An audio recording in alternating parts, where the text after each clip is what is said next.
Capston one finger తో touch చేస్తే revolution మొదలైనట్టే. KBR park ప్రాంతంలో చెట్ల నరికివేత కేసుపై సుప్రీంకోర్టులో విచారణ జరిగింది. కేబీఆర్ పార్క్ ఎకో సెన్సిటివ్ జోన్లో 25 నుంచి 30 మీటర్ల చెట్లను నరకవద్దన్న గత ఆదేశాలను ధర్మాసనం పొడిగించింది. ప్రభుత్వం నుంచి తదుపరి సూచనల కోసం న్యాయవాది గడువు కోరారు. తదుపరి విచారణ సెప్టెంబర్ 3కు సుప్రీంకోర్టు వాయిదా వేసింది.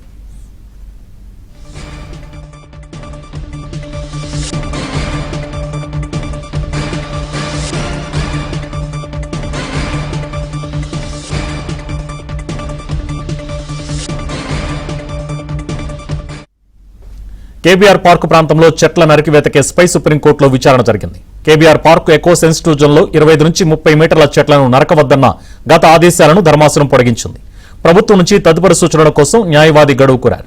తదుపరి విచారణ సెప్టెంబర్ 3కు సుప్రీంకోర్టు వాయిదా వేసింది.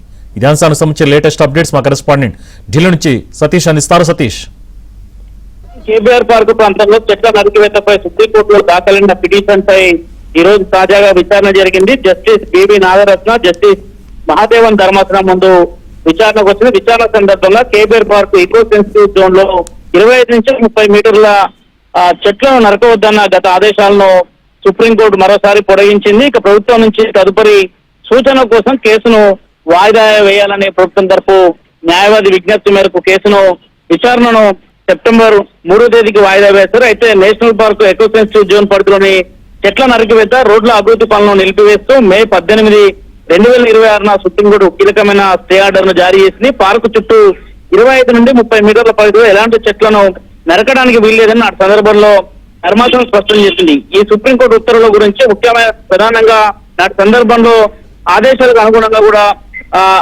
భాగంగా కూడా ఒక స్టే ఆర్డర్ ను తీసుకురావడం జరిగింది.